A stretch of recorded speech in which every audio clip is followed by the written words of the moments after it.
Our starting tonight with food culture in the St. Louis region is also a way of honoring the land and the peoples of this place where we live and work.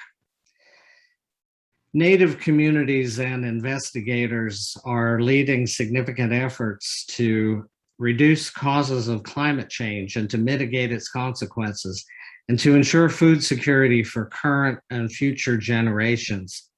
Here in the St. Louis region, we have a number of institutions with exceptional resources in Native American studies, sustainability, and their intersection. This conference is a collaboration of 6 regional institutions, united in a commitment to the value of Indigenous knowledge and the value of working together. We aim to engage researchers, students, and the public with the work of some of the nation's leading scholars in the field. Areas of specialization include ecology, plant biology, zoology, anthropology, history, philosophy and ethics, community development, social work, and public policy. We take seriously Native American concerns and contributions, which are integral to our American culture. And we hope to advance Native environmental thought here in the Midwest, which is such an important agricultural area in our nation. We hope that this effort will benefit Native people in terms of health, sovereignty, and prosperity, and in the well-being achievable by expression of cultural identity through heritage foodways. Learning about Native American research and projects can benefit our approaches to biodiversity and the environment for all humanity and life on Earth. Thank you for what you are doing in your life to cultivate your relationship with the land based in respect, responsibility, and reciprocity. Please join us for other events this week, and we hope you enjoy the presentation.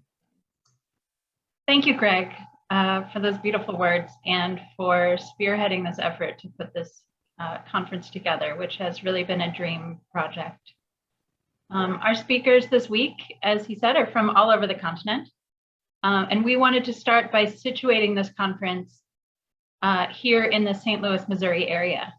We are at the confluence of the Mississippi and Missouri rivers and the meeting of the Great Plains and the Eastern Woodlands. Now, in the 1800s, the US government violently removed the Illini Confederacy, the Osage Nation, and the Oto-Missouria, and forced the ceding of their established lands here. Until then, this region saw millennia of cross-cultural exchange of knowledge and culture by those groups, along with the Pawnee, Sac and Fox, Dakota, Lakota, Omaha, Iowa, Quapaw, Chickasaw, Kickapoo, and Haudenosaunee. From this legacy, many Native tribes and nations all over may have cultural ties and ancestral history in this region. It is our hope that this conference can amplify the voices of Native people, speaking on their deep knowledge and stewardship of these lands, and the historical and ongoing obstacles we must combat to fully realize their wisdom. 4 of these voices are here tonight in this series of 4 20 to 30-minute interviews with Native women in St. Louis doing on-the-ground work with traditional knowledge and community. Please enjoy the video. Hi, this is Ashley from Missouri Botanical Garden, and I'm here with Sondi. Sondi, could you introduce yourself? Yes. I'm Sondi Klockner, and in my mundane life, I'm a retired Rockwood school teacher. Have taught classes for the Emmaus program at St. Charles Community College. And in my traditional life, I'll say that I am of African and Cherokee heritage. I'm not an enrolled member of the tribe, but I am part of Native Women's Care Circle here in St. Louis, Missouri. It's a wonderful group of, not everyone is a woman in our Native Women's Care Circle. We have families. And it's our community's answer to not having an Indian center here in St. Louis. So I'll introduce myself in a traditional way. Kamama Indishnakas, Wabashkibanesi Indishnakas, Manganandotum, Indojiba Cahokia, Inda, St. Louis, Missouri. And in a traditional way, I'll say that I am someone who's very grateful to be a jingle dress dancer and to have my aunt and her family up in Minnesota, and that's who taught me how to say my name. Taught you how to say your name. Yes, matter of fact, when I was given my second name, I was told to greet every body of water that I came across. And I got my name up in White Earth, Minnesota, the land of 1,000 lakes. So by the time I got home, I could say Wabashkibanesi. I love that. So you've invited me to Native Women's Care Circle, and I felt instantly welcome. It is a really wonderful space. How do you see yourself in that space, and how do you bring yourself and your heritage to these spaces and rituals through Native Women Care Circle? Well, one of the wonderful ways that I bring myself to our group is technically I'm the secretary. That means I get to help write grants. That means I get to do school presentations. That means I get to skin animals and help make drums. But basically, we're a prayer group. And we pray for our community. That also helps me with the obligation of taking care of our community. So we do medical navigation for folks in our group. We take them for their dialysis, to doctor's appointments. We make sure that our elders have food, that in the hot times that they have a cool place to be, and in the cold times we shovel driveways. We take people sometimes to see their sons and daughters that maybe they like to visit.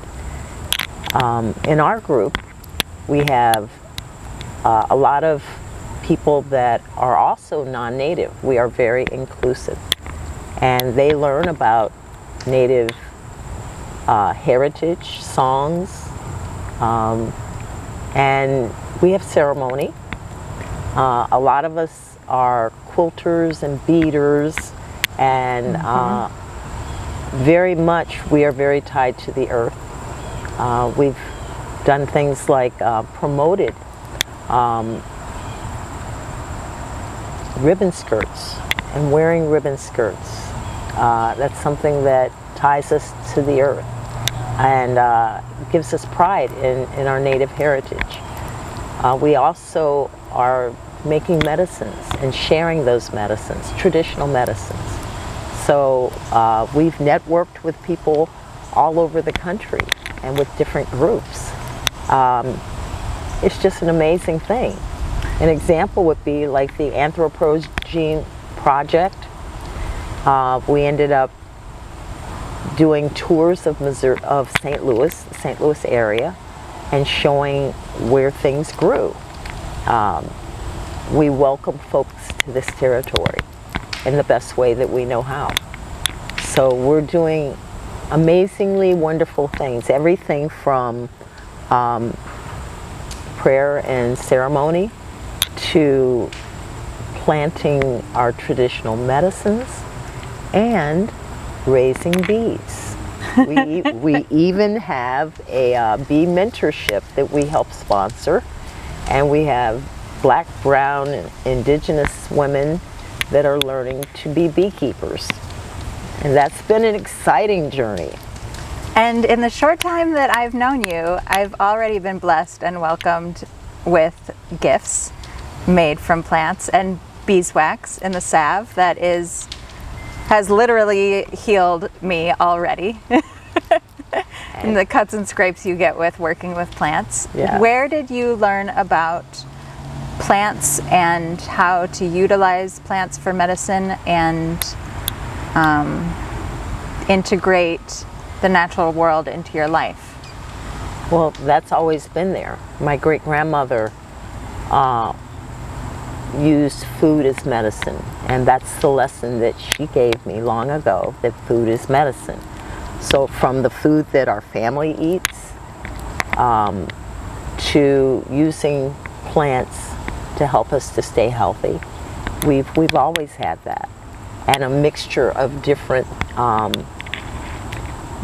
ways to use what Creator gave us.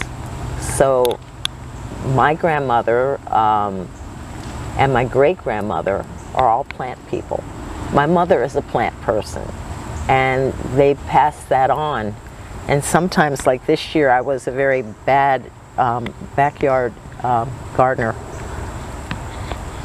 But I was taught that anytime that we are using food that way and grateful for it and doing things the way that you're taught, that there's healing going on. And not just the salve that might heal a cut. Also, when we use food as medicine, it's resistance to genocide. When we use food as medicine, it's healing for ourselves and for our ancestors 7 generations back, and for those to come 7 generations up. So it's good to talk to those plants, sing to those plants in the languages. One of my elders, Kathy Hoagland, I asked her, I said, my heritage is Cherokee, but I'm learning a lot of Anishinaabe-Moan, and is that going to make my ancestors, worry about it? And she said no, because the fact that you're using any of the languages, the original languages from this land, that it's healing for all the land and for all your ancestors, and it gives hope to those in the future. So when I talk to plants and the bees, I'm that person who's at my beehive every morning, and I put out some tobacco, and I sing to them and say, Miigwech amuk bimarasiwin, Miigwech amuk bimarasiwin. I tell them, thank you, bees, for the good life that you're helping me live. And some of the other beekeepers that weren't indigenous are always asking me, so did you really sing to your bees? Yes. So they tried it. And the song they picked was Girls Just Want to Have Fun. There were lots of pissy bees that day and a little bit of stings. And I said, wrong song. Those girls are working hard. They are, but they weren't happy with their song. And my bees know me. And so they're generous in giving me honey, and they're generous in pollinating my garden.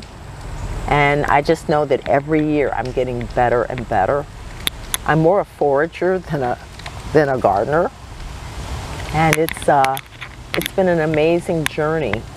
I'm also learning to keep and honor seeds.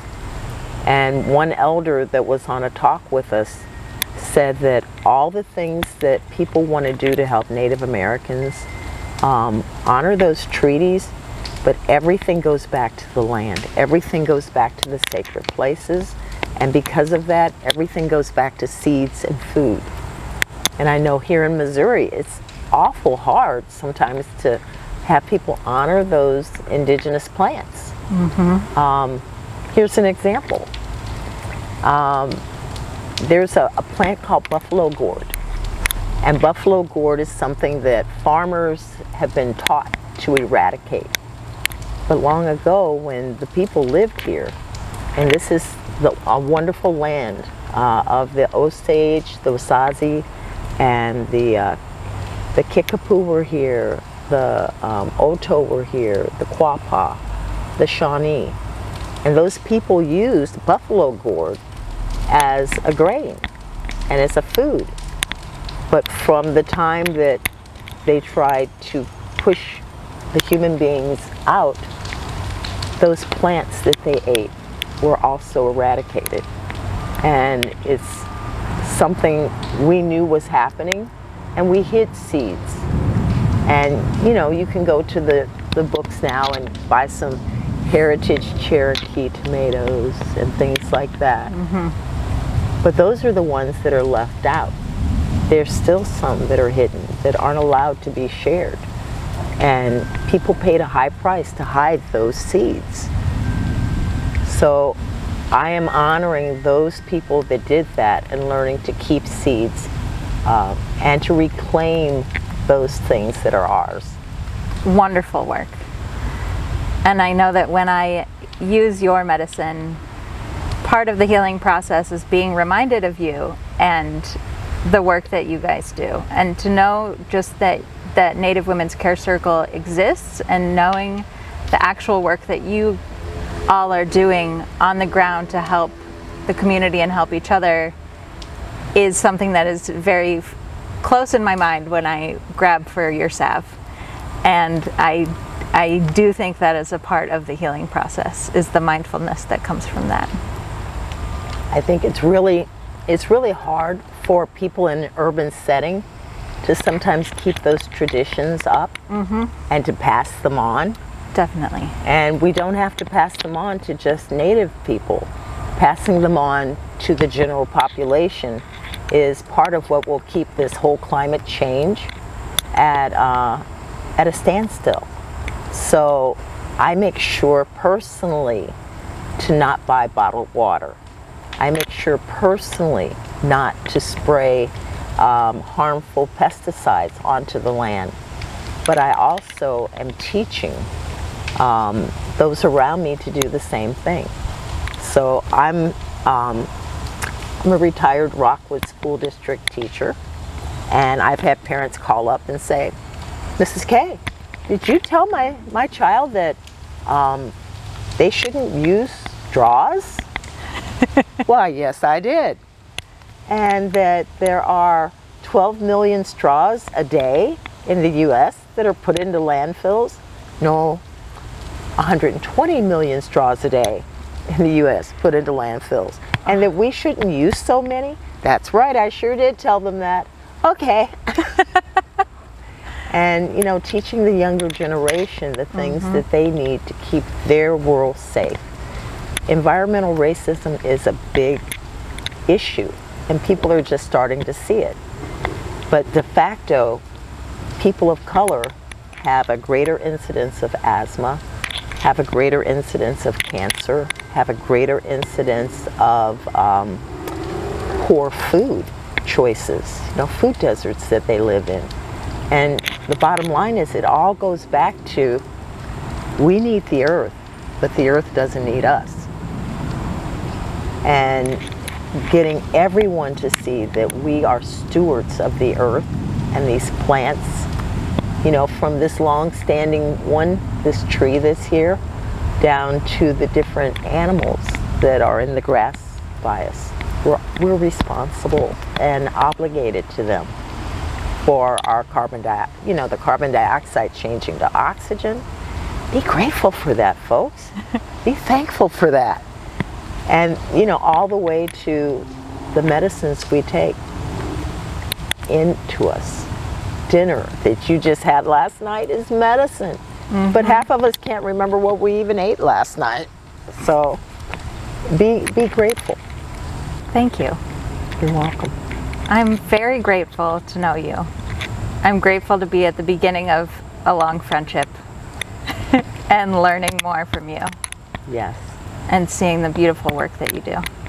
And there are wonderful ceremonies that still go on in this land that people maybe aren't aware of, but they're prayed for. And we pray for the land. Native Women's Care Circle prays for the people. And we pray for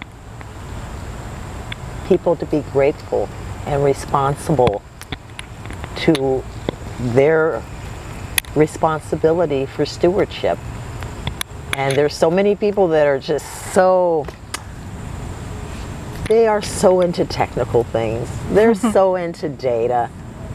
But I'm going to ask that people follow in a native way to have a relationship with plants, a relationship with the earth, a relationship with water, and to be grateful and take care of it. Thank you so much. You're welcome. Hi Hi, I'm Ashley at the Missouri Botanical Garden, and I'm sitting here with Simona Charles, who is an alumni of the Brown School for Social Work at the Catherine M. Booter School for Native American Studies at Washington University. Simona, thank you so much for being here. I really appreciate it. It has been wonderful to learn about you and your work. We're here at Better Family Life, which I'm very happy is in St. Louis. It has a lot of layers of how it helps the community in all different ways, and I'm interested in what you do here at Better Family Life. My name is Simona, so I'm also going to announce myself in our traditional language. So, Nana is Simona Charles, Nanoa, and Nama, and Sibani, which means I am Shoshone, Paiute, and Hispanic from Mexico. But I work here at Better Family Life, which is a nonprofit organization, and we serve the community. So we have 5 pillars that are here at Better Family Life. So we have our housing department, where we assist clients with purchasing their first home, as well as assisting them with foreclosures. And then we also have our Culture Arts Department, where we host Black Dance USA, as well as keeping the community involved. So we have individuals come in to make sure that the culture is maintained within the African American community, Black community, as well as we have our workforce development department, which we assist clients that are receiving assistance obtain jobs that pay $15 or higher. We also have the department I actually currently work in, which is the Children, Youth, Family, and Clinical Services, and we serve every school district within the St. Louis community area, which includes East St. Louis. So we love educating our youth. We firmly believe that they are our future, so we must invest into them as well as they can educate us on a few things. And we also have community outreach, where we try to do prevention work before things escalate within our community, where we have great advocates and activists that work within our community. We're actually in our business center, so we have a program which is called CAB, and we assist individuals who can't go to school to obtain their business degree, but we assist them with writing their first business plan, as well as assisting them with applying for their first business loan, and we've had great successes through that as well. And then we have the Brown School on the 3rd floor, where our professors will come here and actually let the students be involved within the community and teach our classes here. So yeah, we do a lot of great work here at Better Family Life. So you are part of this huge hub of community building in North St. Louis, but you aren't from here. You aren't born and raised in St. Louis. You came here and you got right to the heart of community building. Absolutely. Can you tell me about your background and how you got this passion for this type of layered, connected, holistic work? Absolutely. So my indigenous roots obviously are super important to me. On my Hispanic side, as well as my Native American side, or American Indian, you would also say. And I came to Better Family Life because of their wraparound services, and that's one of our beliefs, right? You need your community to sustain you. No one's above one another. So the holistic approach is just something that's been passed on from generations to generations within our culture. And my grandfather used to always tell me, he was a World War II veteran, but he did not speak English. And he walked through Hitler's house, and he's seen so many different various places. And he always just told me, we're nomadic people. You can move and travel and go where you want, because one, the Creator created all of this for us. It's for you to enjoy and to live your life, and to be around other people and to help people and to be kind and be generous. So that is definitely what I guess I just took away is when I came here. I didn't know anybody. I just came here to the Brown School, got my degree to serve my people, and ended up staying because I knew wherever I would go that the Creator created all of this land for us and that I could be where I wanted to be. I'm so happy you're at this part of this land. Yes. Helping our community. Absolutely, and I just want to give honor to those that actually once lived on this land, like Osage Nation, Kickapoos. I think a lot of people forget how many tribes actually are originally here. I think when we have Cahokia mounds, and there's a great amount of history here, but there's also Sugarloaf Mound, which the Osage Nation own. So yeah, our indigenous people have been here for centuries, and I think that's the most amazing part. And you and I had discussed before that, once, long ago, all these continents were once connected on Turtle Island. So I think that's the most amazing thing. Yeah. That's wonderful. Thank you. There's a lot of murals around Better Family Life of famous African American visionaries and people in American history. And we're right here with George Washington Carver, a local favorite.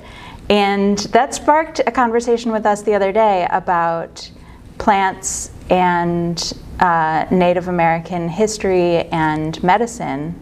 Yes. And you told me a story that I'd really like everyone to hear. Absolutely, absolutely. So I think we pulled away from using our natural resources and that are super important when they're gifted to us for free, right? They grow everywhere, all over, over the entire world, which is amazing. And I happened to get sick one time. I was severely ill. And the doctors were doing everything possible they could do within their powers and their means to assist me. Unfortunately, some of those medications that they were giving me had additional side effects. They weren't actually benefiting me. So my mom had told me, because she had the same issues and she went more the medical route, which impacted her life long term. So she had said, why don't you just go ahead and go back and talk to one of your great grandmas and see if there's something that you can actually use. And I said, okay. She said, I'm sure she knows something. She's over almost 100 years old.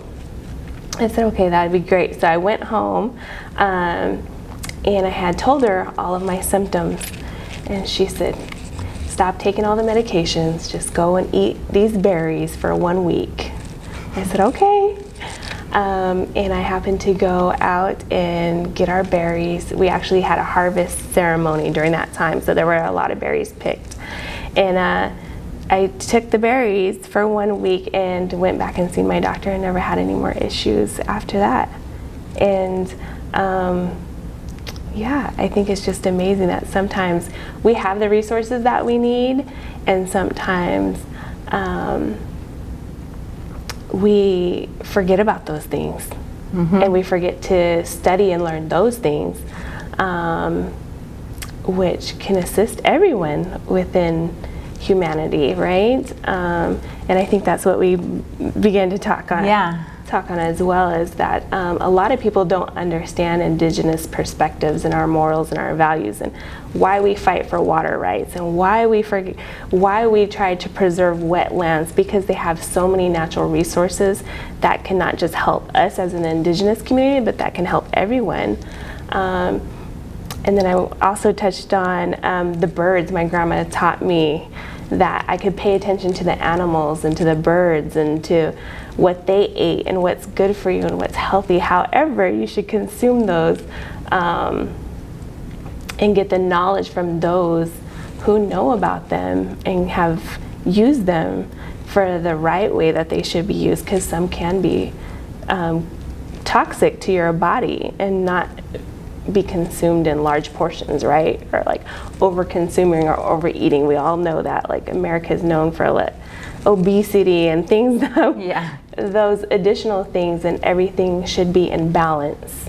And that's one thing as us as Indigenous people, we truly believe in bringing yourself back and being balanced, because that's so important. And everything's interconnected. You can't do one thing and not have a cause and effect. Like there's long-term. Yeah, and impact. I think it's an easy trap to fall into, to hear about these berries being used for this medical problem and think it's as simple as use this for that. Yes. But it's really part of a generational, tested and tried, sophisticated body of knowledge that has a lot of components to it. It's not just the berry, it's the way that you use community, it's the land rights mixed with the traditional knowledge, mixed with the community building.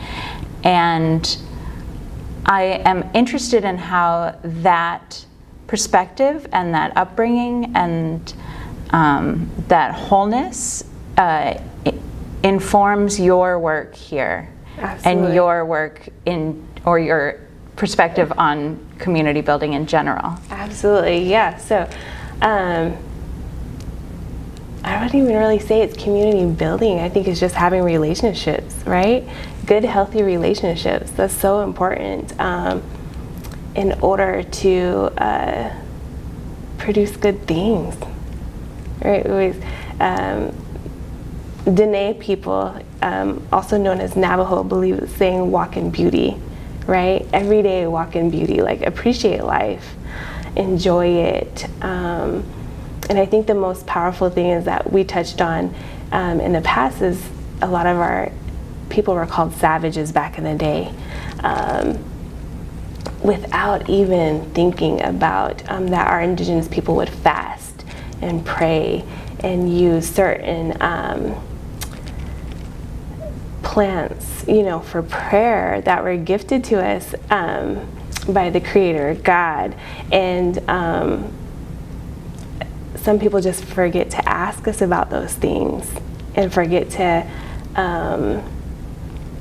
learn what we know for centuries from our elders that have really taken the time out to fast and pray and learn those things.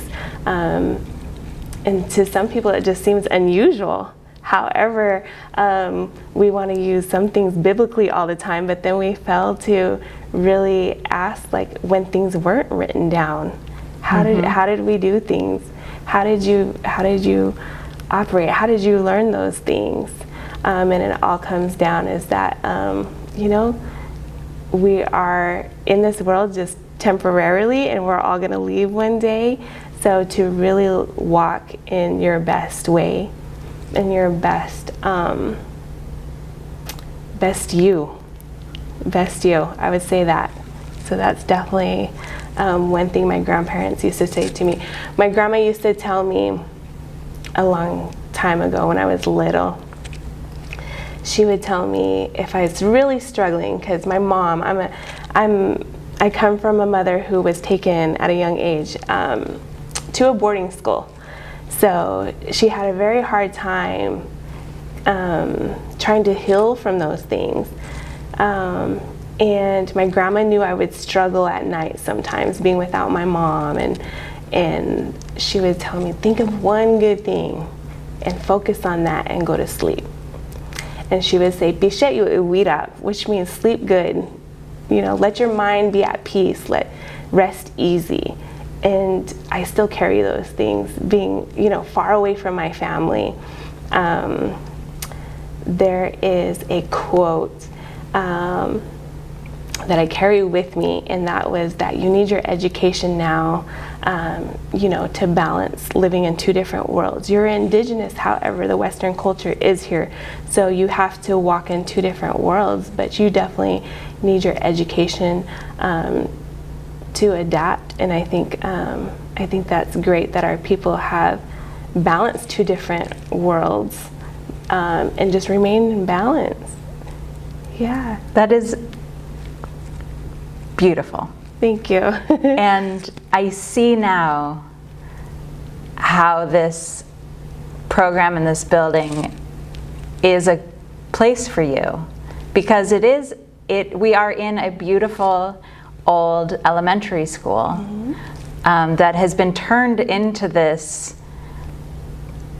really useful space with so many services that really address all these different parts of people's lives. And so you're reimagining the educational system, and it's reflected in the faces and personalities of everyone I've met in this building who all seem to be bubbling over. There is gorgeous art on all the walls. Yes. And it's a reimagining of a space.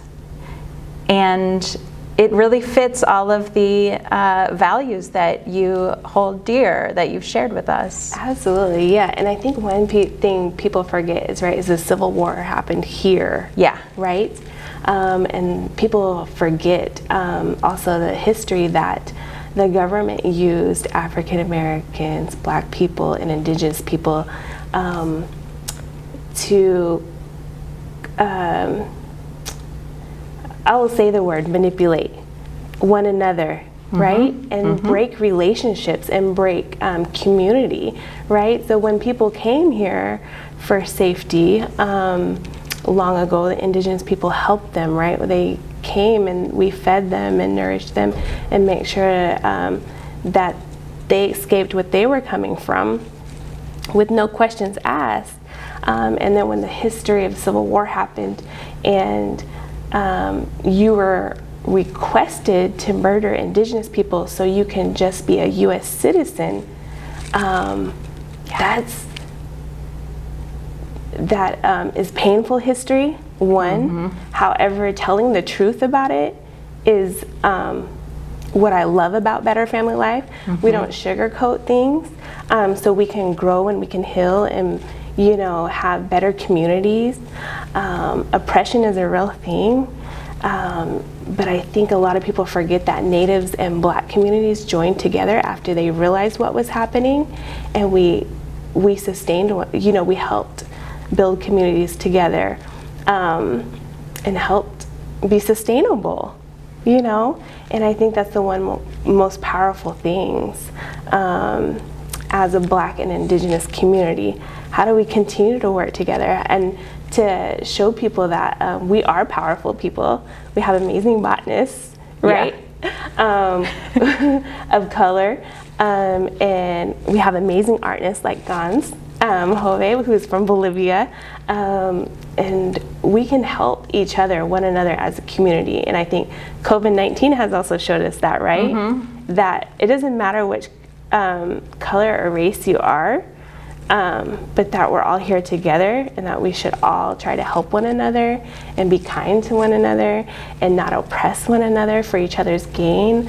One of our great leaders always said, you can't eat money, you can't take it to the grave with you. So how do we make sure that we take care of one another? And so that is definitely one reason why I love Better Family Life. And that's one reason why I have stayed here.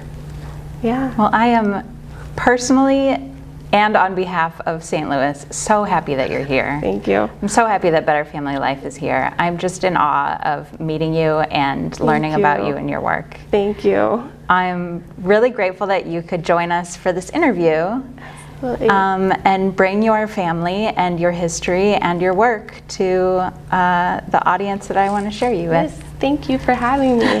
I love being able to share our truth and our knowledge and all those good things. So yes, I hope it blesses somebody and that you choose to live your best life and work with one another to help everyone. Yes. Thank you so much. You're welcome. Hi, I'm Ashley Glenn. I'm an ethnobotanist and researcher at the Missouri Botanical Garden. And I'm here in Coahoma Orchards with Dale Chambers, who is the grower of this beautiful space in North City, St. Louis. So Dale, hi, and thank you for having us here. Can you tell me a bit about your background and how it led to this space? It's such an honor to share a little bit of my background with you. My mother's grandmother, her name is Rosie Greer. She was born in Polk, Mississippi, and she married a wonderful man named John Henry, who was from Natchez. And they are mixed race African and Native ancestors that I learned so much from as a small child, having to go down to Mississippi every summer. And so most of my traditional knowledge starts there. It was my job as a young child. My earliest memory of being in the garden is being the person that has to pick the potato up out the ground after they've already hoed it up.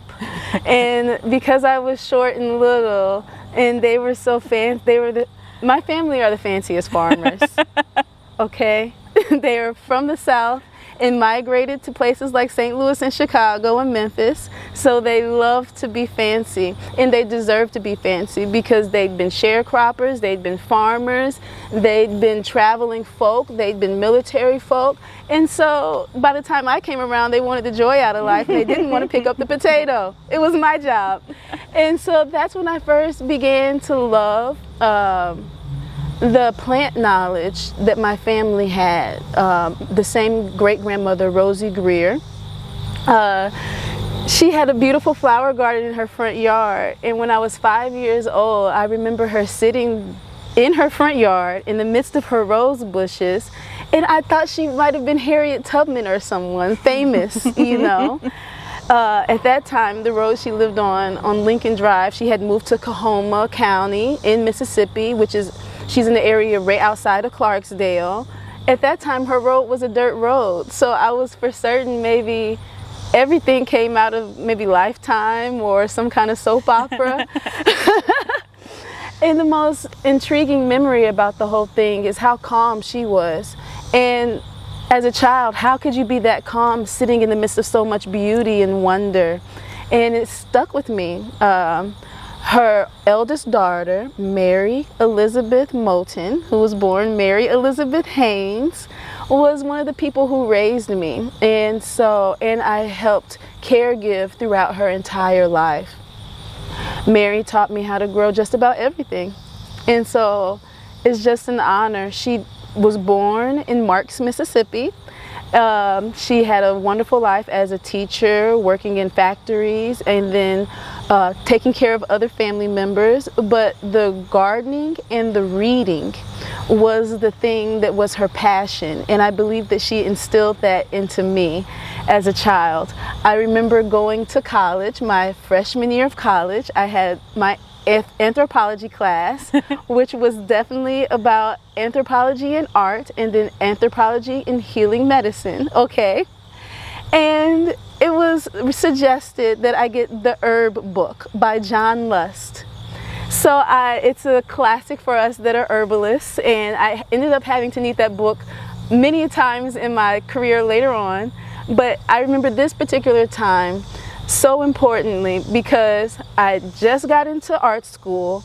I had my anthropology class, and I felt like I was well on my way to being the best ethno-herbalist artist you could ever imagine. And then one of my instructors told me that how could I know anything about herbalism if I don't know some of the basics, and they suggested to me to get the book, the Herb book.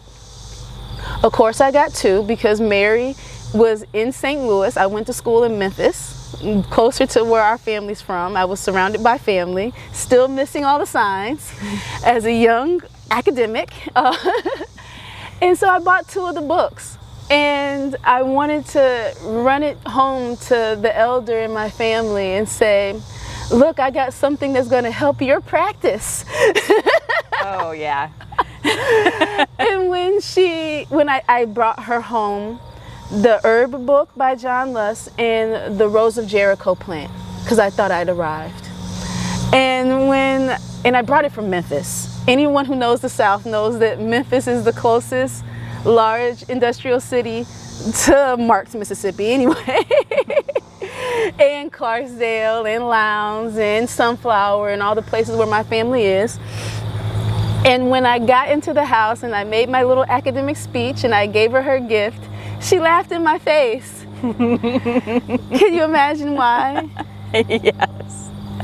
She knew that book like the back of her hand, and she pulled out her first edition that was already yellowed, Yeah.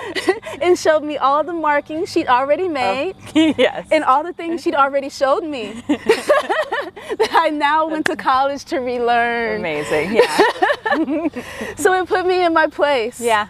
quickly and reminded me that my experiential learning with my family is what is leading me to all the academic and community learning that I've been gifted into my life, you know? Yeah. If it wasn't for the plants, I would not be a professional artist. I would not be an avid reader and writer. And I don't think that I would have such a good career in the humanities or in social justice. It's because of the relationship that my family taught me to have with plants. For instance, we're not going to yell over the yelling wind, right? If the storm is squealing, and we're not just going to keep there and keep on trying to talk over it. We're going to wait for this squealing wind to pass. We're going to wait for the storms. We're going to be calm and be patient. And that's how we're moving in life. I'm impatient by nature, so my family gave me a lot of virtue in teaching me about plants. I hope that answered your question. No, that's fantastic. And it's clear to me walking around your orchard, which is in its kind of first couple years of growing, that this is something that doesn't come from a book, and it doesn't come from, it's not rows of trees, it's not laid out the way a traditional American farmer would. It actually has a lot of artistry and seemingly a lot of intuition. And I wanted to know how you came to build this orchard and kind of your thought process and your push to this orchard filling a need within you, within your community, within your art process. So how did that all become Coahoma Orchards? I have so much information to share that might help answer that question. I know it's a big question. Yeah. Well, my life is because of the folks who migrated here before me.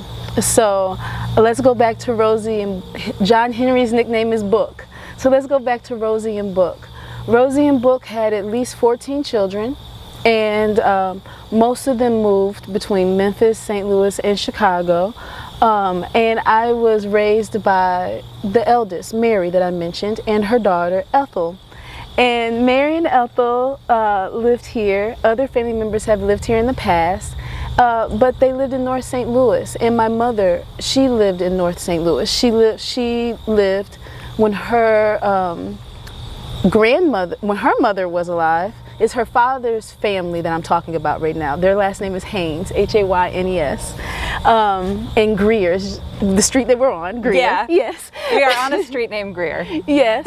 And just to make a long story short, my aunt raised my mother 6 blocks north of here. My mother lived 6 blocks, what is this? Is this east? Yeah. East of here.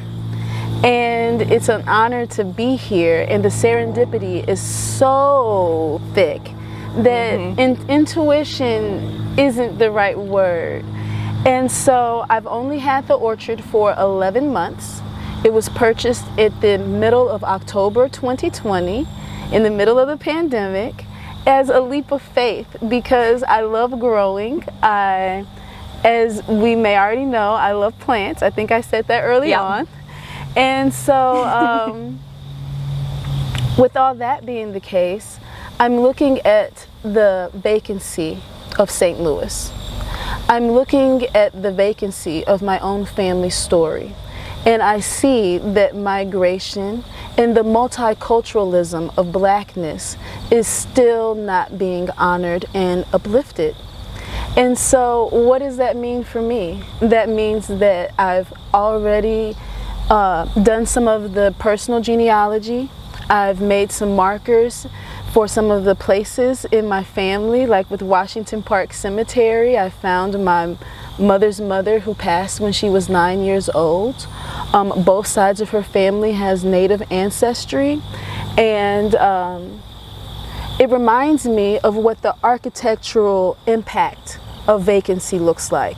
Me not having my full family story due to the migration struggle is similar to that of the struggle of vacancy in North St. Louis. And how interesting and important that all of this story culminate here and now in the midst of us trying to heal divisions. And we have yet to really fully understand the multicultural history that's happened within America.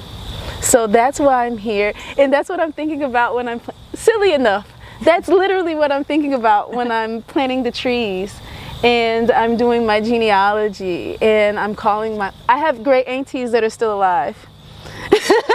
So I'm constantly doing those things. So it might look intuitive, but is more so a letting go. It's a letting go so that I can get to a deeper work.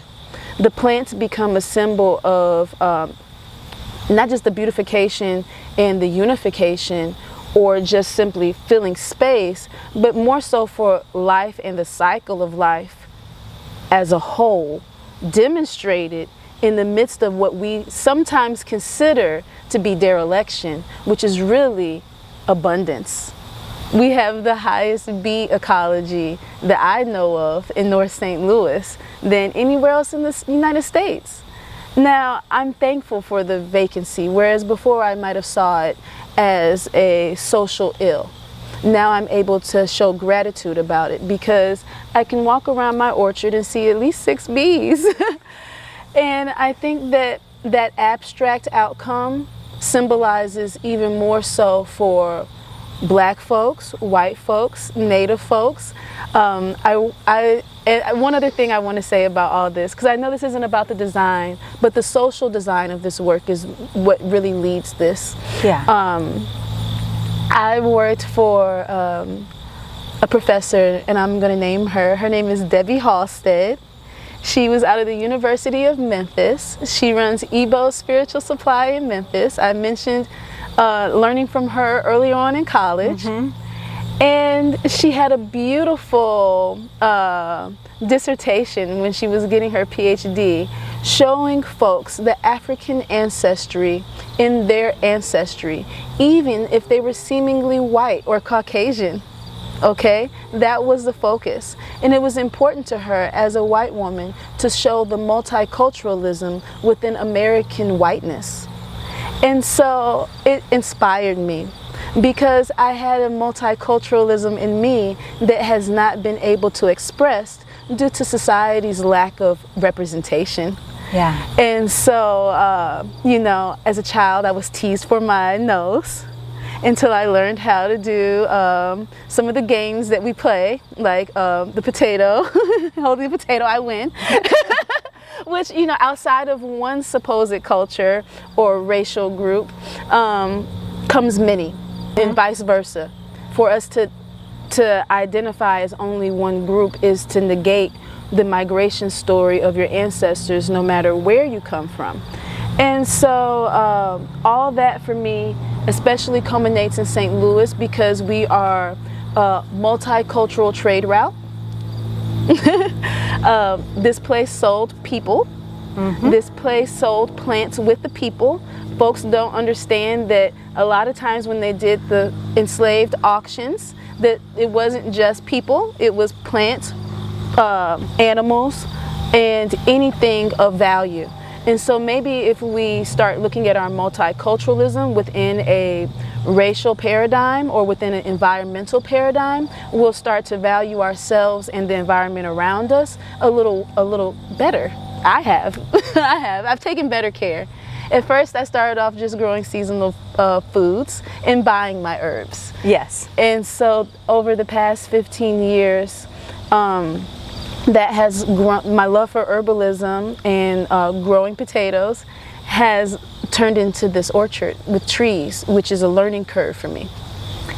And the second I stepped foot on this land, a week or two ago, I immediately saw the value. And that's partly because I love plants. But having it all in context the way you describe it really just makes this place even more valuable and even more prescient, and yeah, gives me goosebumps. I'm so glad. So I'm happy to meet this orchard in its beginning phase, in its first year, and I'm interested how you see this program and this garden, this orchard developing, and what the future of this orchard will be in the next, I mean, it's trees, so decades. Well, I imagine that the trees and the herbs will get bigger.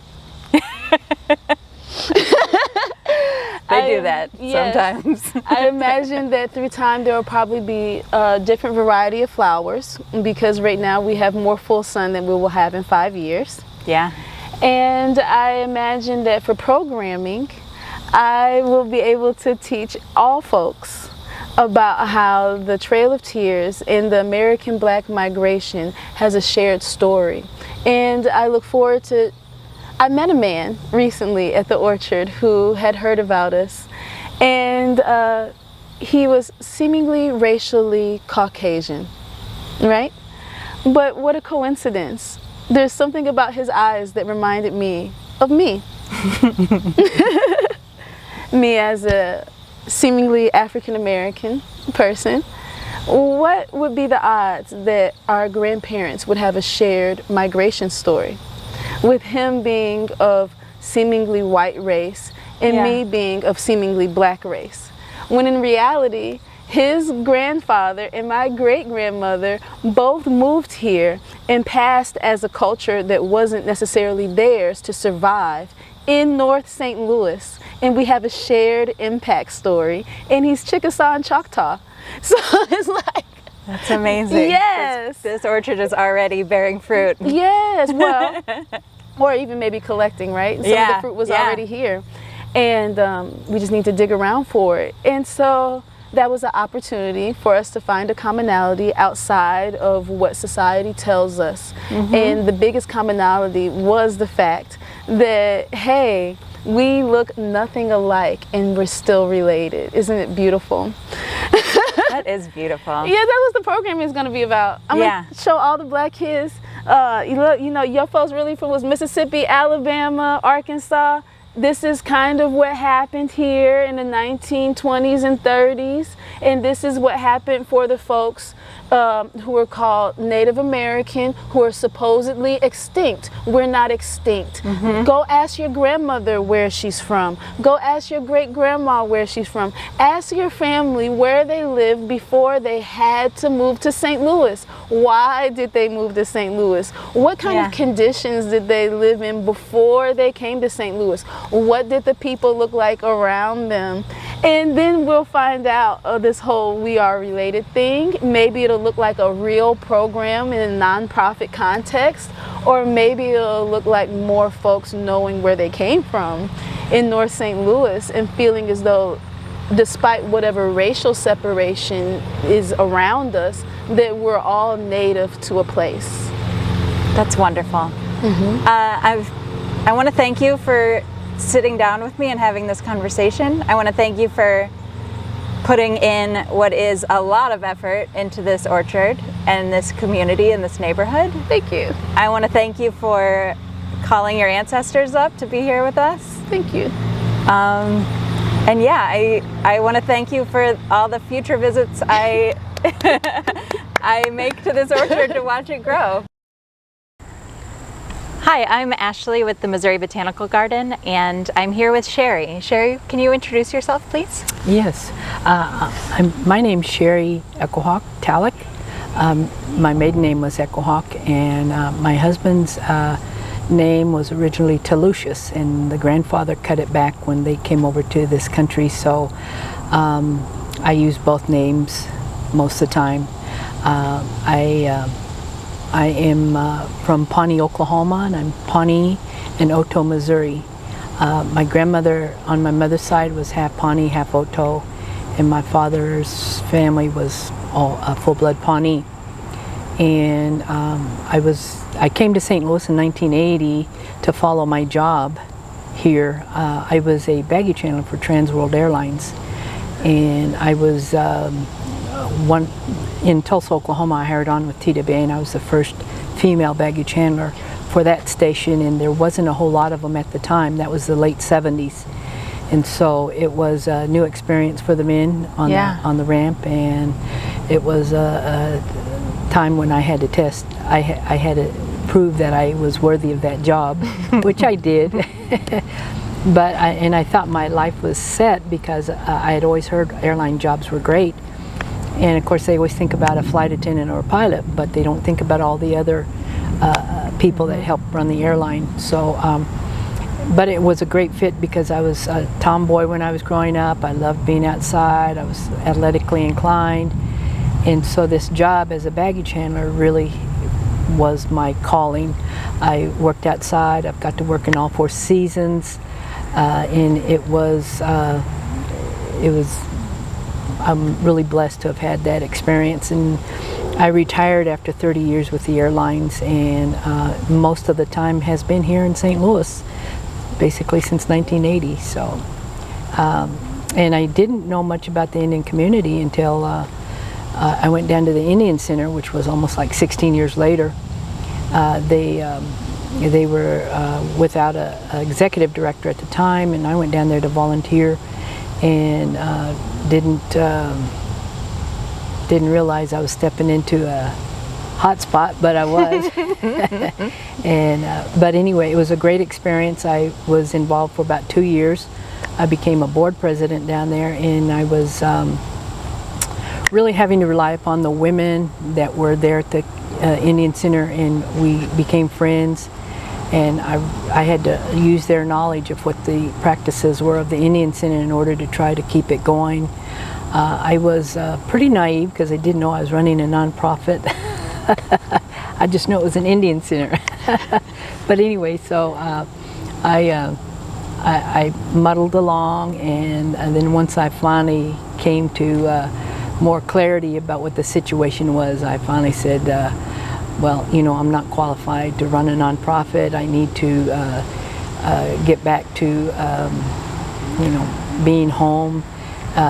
In social work, which I think is what Indian Centers pretty much the purpose is for taking care of the people. And it took up a lot of my family time, and so I had to choose between doing Indian Center work or, you know, being taking care of my family. And I was in my 3rd marriage, and I had a blended family. We had 5 children between my husband and I. So it was necessary that I step back and let somebody else run the Indian Center. But I've never regretted it because when I resigned after a few weeks, I realized I really missed my women friends.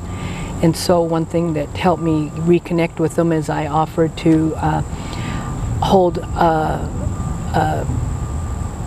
a get-together tying fringe on a shawl down in my basement. And so I'd invite the girls over, we'd watch an Indian movie, and we'd start tying the fringe on a shawl. And that was all well, but we gabbed quite a bit, and pretty soon, well, my mother taught my husband how to fringe and tie a shawl. And because we gabbed too much, we weren't working fast enough, so he joined us, and pretty soon he was really kicking butt on tying and fringing shawls. So that was quite a improvement.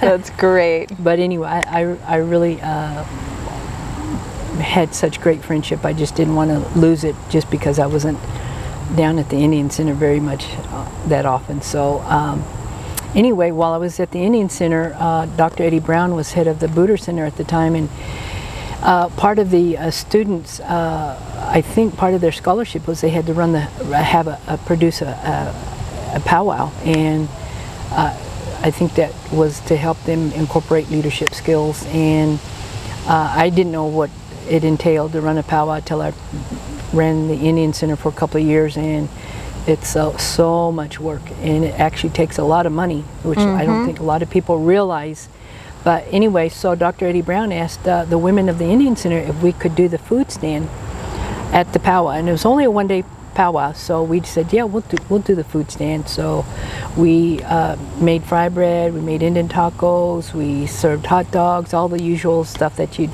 find at a basketball game or a powwow. And so that was the thing that kind of really kept our friendships together, was doing these things, because it really took a lot of teamwork to get that accomplished. Oh, I bet.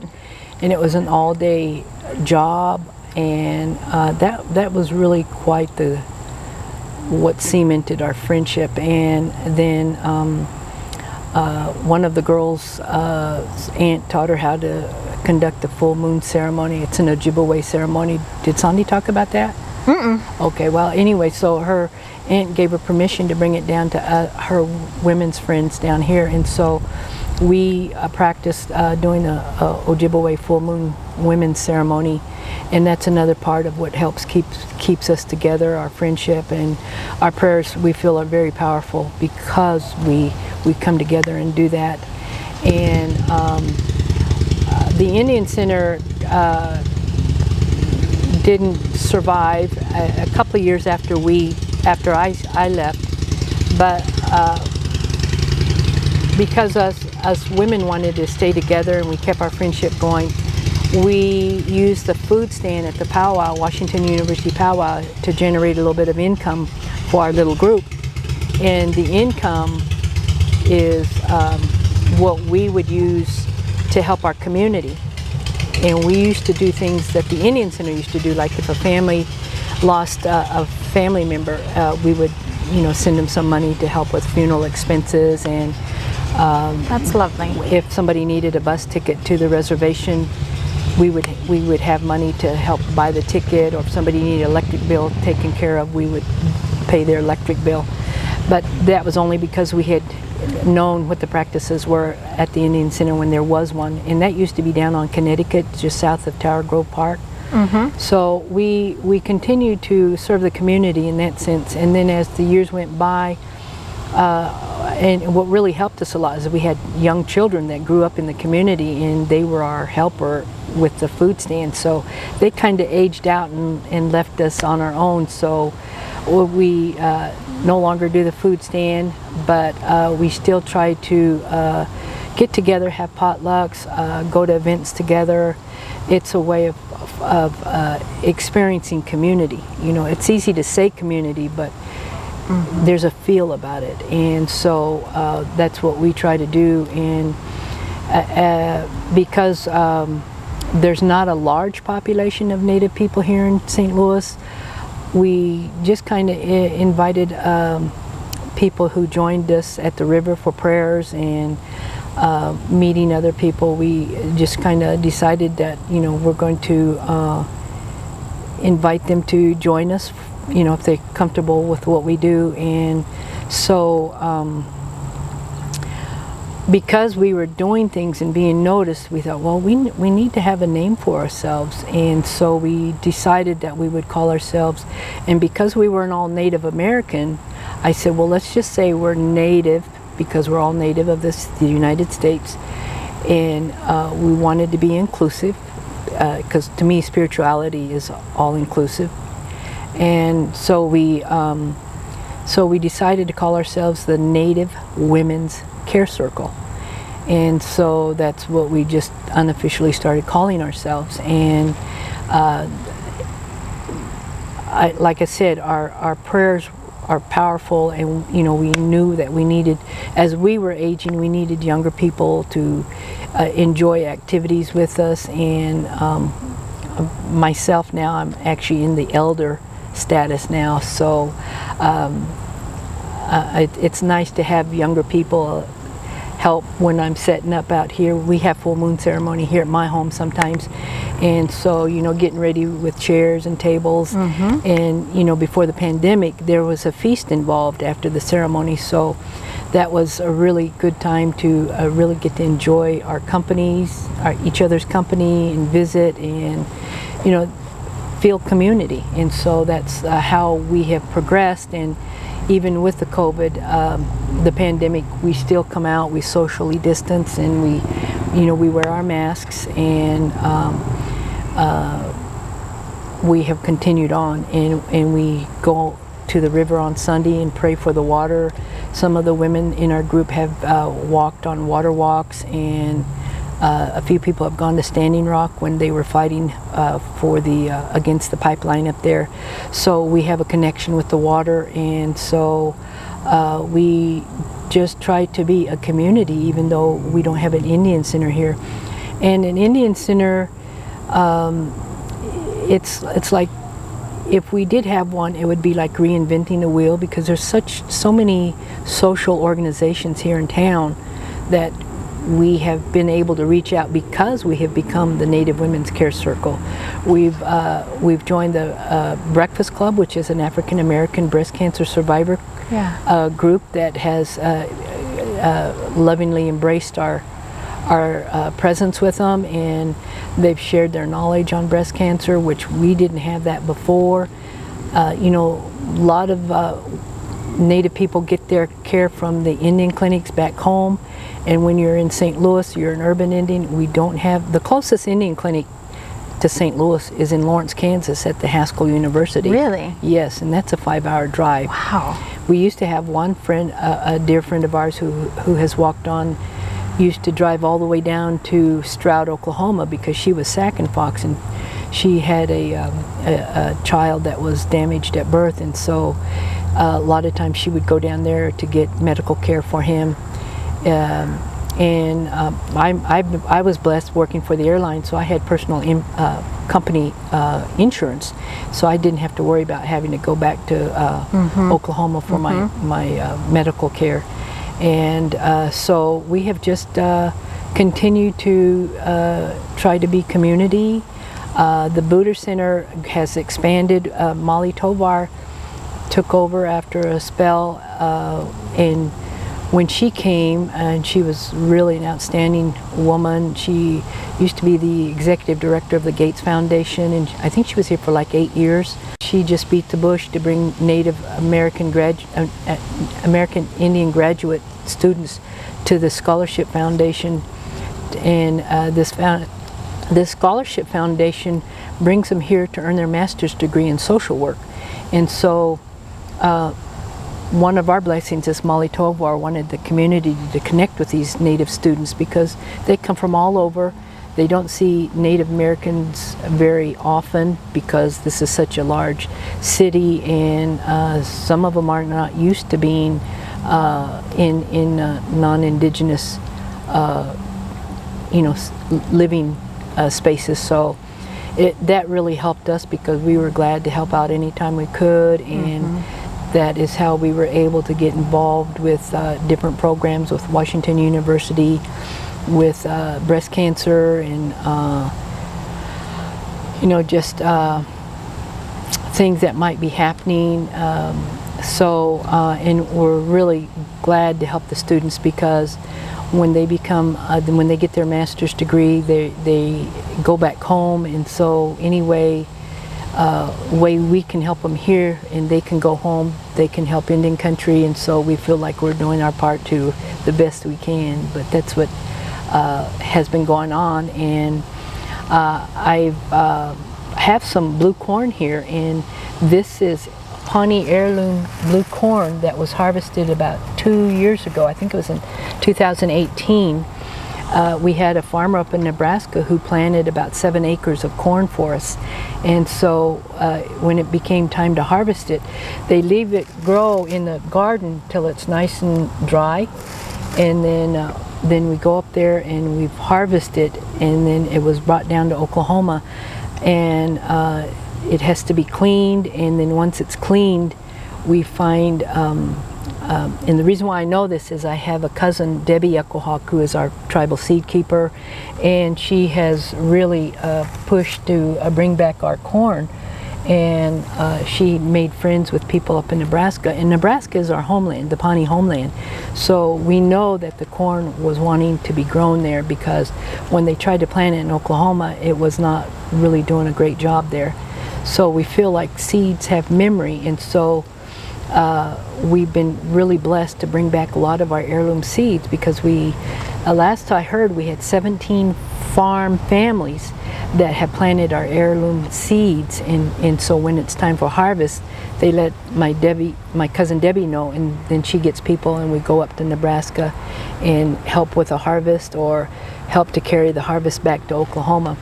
And so it was a wonderful experience, and I got to take 2 of my grandsons with me when we went to pick this corn, and one was 5 years old and the other one was, I think, like 10 or 11.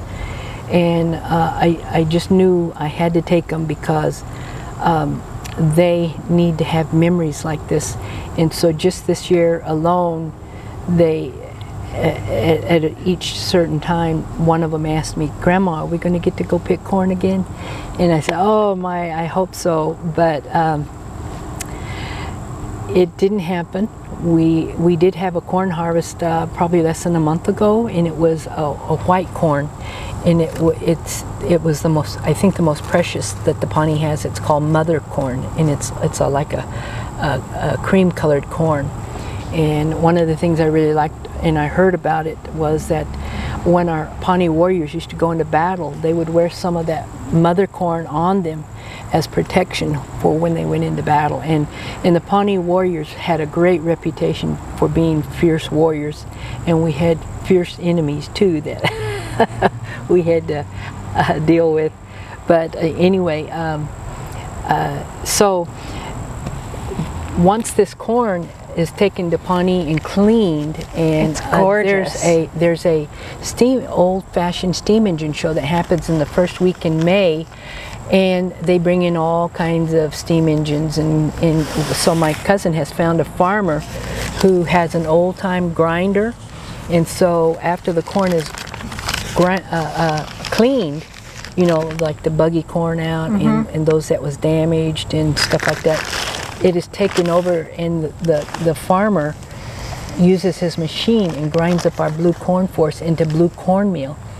And this is one of the favorite dishes that my grandma used to make when I was growing up, and it's called blue cornmeal mush. And Debbie makes it now for meals when we have a dance and they feed the people with a meal. She'll make a big pot of this blue cornmeal, and she'll put like honey in it and pecans, and it takes a while to cook because it's dried, so you really have to cook it to bring back the moisture so that it turns into mush. But anyway, so we're very grateful that this corn has been able to come back to us. When Debbie and her friend Ronnie O'Brien connected, Debbie was the director of education, Department of Education for our tribe, and Ronnie was the director of this museum over in Kearney, Nebraska, which is our homeland. And this museum goes over the highway, and so when they would have school children come to the museum. Well, Ronnie O'Brien called Debbie, the education director, and wanted to know if she could find out more about the Pawnees, because they were trying to educate the young children that came to the museum. And that's what started the friendship, and eventually down the years things changed. Debbie took over the elder meal instead of the education department. Ronnie O'Brien has since left the museum and is now teaching at a community college. But in the meantime, this friendship is what helped farmers connect together, and Debbie had called the families to try and bring any seeds that they had saved. They were brought out, and now we're able to have, I wish I had some beans. There's some beans, some Pawnee beans that is named Painted Like a Horse. And those beans look like a painted horse, you know, the patterns that you'd see on a painted horse. Anyway, so we've been really blessed that we've had this process happen. And for about 4 years, they would invite us up around Father's Day to have a little powwow, mini powwow there at the museum. And the first year they had that, there was over 8,000 visitors come to that museum, and we had that one little day powwow there. And so it ran good, and then pretty soon there was a changing of the guards at the museum, and so things changed. But this is the blessing that came out of that friendship. And these are 4 ears of corn that I personally chose to keep. I was asked if I wanted to keep all ears of corn, so you know this is my reward. But the best reward is being able to bring my grandsons to that experience. And now by them asking again, do we get to pick corn again? That tells me it's a very good memory for them. Yeah, so, that memory is sealed for them forever. Yes, it is. And I love being a grandma. And you know, if anybody wants to ever know about the Pawnee tribe, there's a book called The Lost Universe. The Lost Universe. It's by Gene Weltfish, and in there, in a section of the book, it talks about the Pawnees used to live in a mud lodge because we were permanent dwellers, but we also when we'd go on buffalo hunts for months at a time, we'd take the teepees, but we had earth lodges, and these earth lodges were very big, and we also grew gardens. So and in the book, I think it said we had like 22 variety of corn. But back to the Earth Lodge, in certain parts of the Earth Lodge was designated for certain age groups, and the Earth Lodge's entrance would face the east because it's symbolic of greeting the Creator every morning when the sun would come up. And so near the entrance of the Mud Lodge was designated for grandparents and little ones, which was symbolic of those that would be leaving and those that would be coming in, the young ones.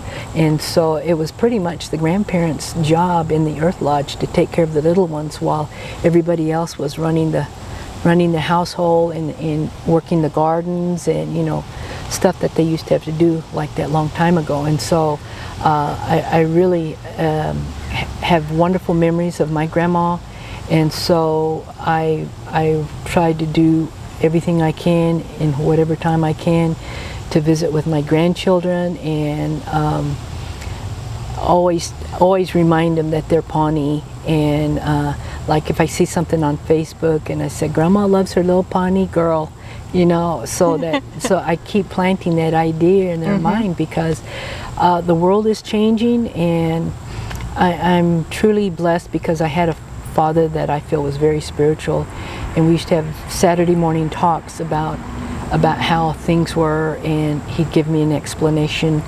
But one thing that always stuck with me was he always talked about this. This isn't what matters. What matters is what's in here. So I have always taken that to heart, and I truly do not care for people who try to say that you're not Indian enough if you don't have that government card. And if you think about it, how many other races here in the United States have to carry a card that says I'm Irish or I'm French? So I truly believe that that's one reason why our women's care circle is as wonderful as it is, because we're authentic, we love each other, and we try to walk our spirituality every day by being in community and in using our prayers to help. You know, we pray to help the water heal, and then we pray for our community too. So you know, we're sitting in church right now if you want to think about it, you know. Oh, yeah. So that is pretty much the essence of what the Native Women's Care Circle is. And I'm just so proud that we have a diverse group too. We have a Chinese person, we have a Taiwanese, we have Muslim, we have Irish, German. We've been told that it just feels comfortable here, but we are really about wanting to be community, and we'll be glad when the pandemic's over so we can do more hugging and do more feasting together, and be able to go to powwows. And so in the meantime, we just do what we can while we're in this pandemic. And I definitely do pray for everybody. We pray for our government to help us through this, and pray for all the people who have lost loved ones through the pandemic, and pray for those who need to have better understanding of how they need to help take care of everybody. We got to get through it together, so that's what we try to do. Yeah, I mean, loss and trauma and loss of seeds can sometimes feel insurmountable, but it's clear from the stories that you tell that one person can be a force, Yes. especially when they link up with other people who are forces. Yes. And it's apparent to me, and from having conversations with you all, that Native Women Care Circle is a force of forces. And I'm very thankful that you all exist. I'm thankful that you all know each other and that you have decided to Well, we enjoyed meeting walk you too, this Ashley. walk. Yes, we, I think it's time for women to come into power, because we've got a lot of work to do. If we're going to really the climate change. I was just listening to a spiritual leader on Facebook the other day, Oren Lyons of the Haudenosaunee people, and he's saying that we need to get working if we want to survive as a species. And I don't think people comprehend that, but we do. And from meeting you women, it was a joy just to know you were out there. It was a joy to know that you have been doing this work and you have been supporting people in ways that are both very small daily tasks that also are monumental and generational and huge. And I would like to thank you so much for opening your life to me, for letting me interview you, and for letting me share your story. Well, thank you for coming, and thank you for caring enough to do that. We're proud, and we want to continue the good work. Thank you. Good. Hello, everyone. Thank you for participating in this event and joining the first event of a week-long of similar events. Tomorrow we have two really big, amazing events, one at 12:30 and one at 7. And there will be multiple Native American scholars talking about the work that they do with land stewardship. So you can find that information in the chat box, or you can find it by following the links that you registered, or just Googling Whitney Harris Indigenous Conference, Indigenous Knowledge Conference. Anything will get you to the Whitney Harris site at the zoo, where you can look up the entire schedule of events and join us for the 2 tomorrow, the 1 Friday, and Saturday and Sunday. Thank you, and I hope you enjoy the entire week of events as much as we do.